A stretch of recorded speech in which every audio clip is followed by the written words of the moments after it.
Good morning, 5A and 5B. Today is Wednesday, the 29th of April. I have some non-fiction reading for you. So remember, non-fiction, it's not made up in the mind, it is fact.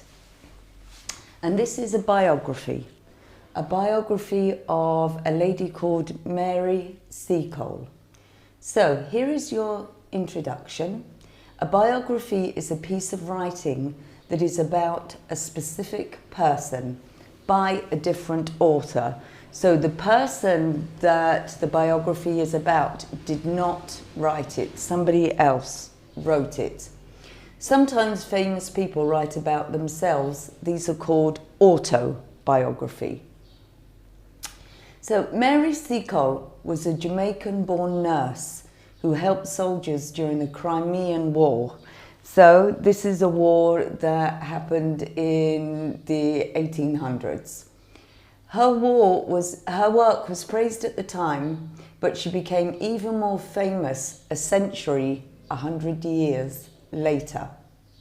She was born Mary Grant in Kingston, Jamaica, daughter of a Scottish soldier and the owner of a boarding house for officers and their families, so the owner of a small hotel. Seacole had a good education and developed an interest in medicine and nursing from her mother, who was a traditional healer. So she was an unofficial doctor who used herbs and plants to help the sick. In 1836, she married Edwin Horatio Seacole, a naval officer. He died in 1844, shortly before Mary's mother also died. Mary remained in Kingston, but spent a lot of time nursing in Panama, in South America, where a cholera, a very horrible disease, an epidemic was raging there, so a lot of people were getting it. A bit like the same situation that we have now. At the start of the Crimean War in 1853, she went to London to offer her services. So she went to London to offer to work as a nurse. Her application to join Florence Nightingale's nursing team was refused. Florence Nightingale was a very, very famous nurse. Many nurses were turned down, whether because of their class, their background, they came from working families, or in this case, probably ethnicity. This means she wasn't the right colour. So it's something that we don't like. Instead of giving up, Mary Seacole sailed to the Crimea at her own expense. She paid.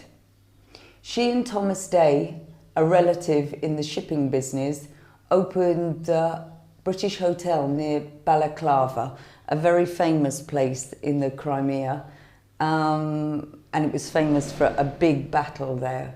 A few months later, in 1855, the roughly built hotel was also an officers' club and had a popular canteen serving food.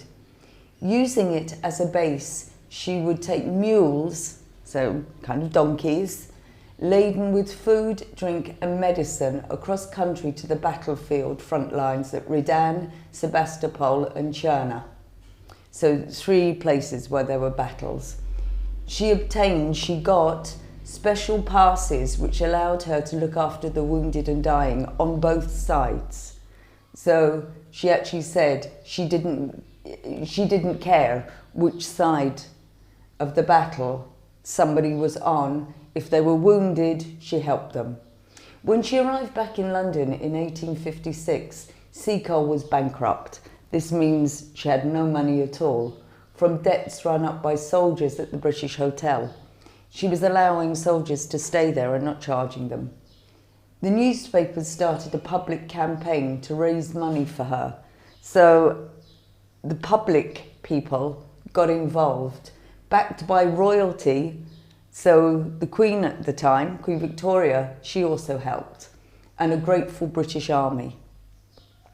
So the Queen and the British Army started to help this campaign.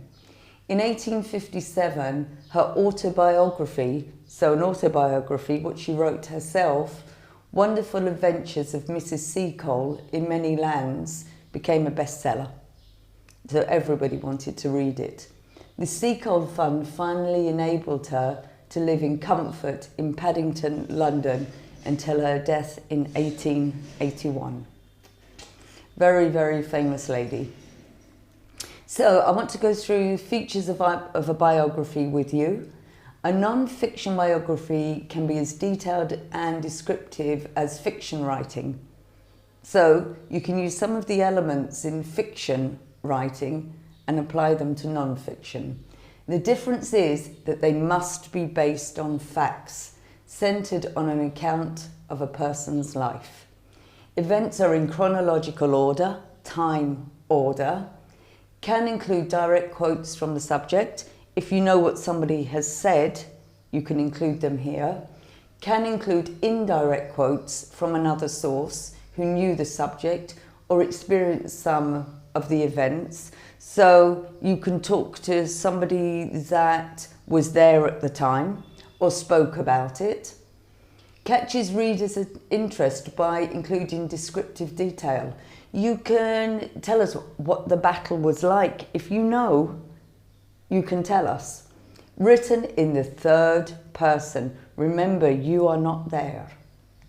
Uses time connectives. So, then, such as, the next event, the next thing that happened, all of these are time connectives. So write answers to these questions using the biography to help you. Which of the two following statements are false? Mary Seacole was born in Jamaica.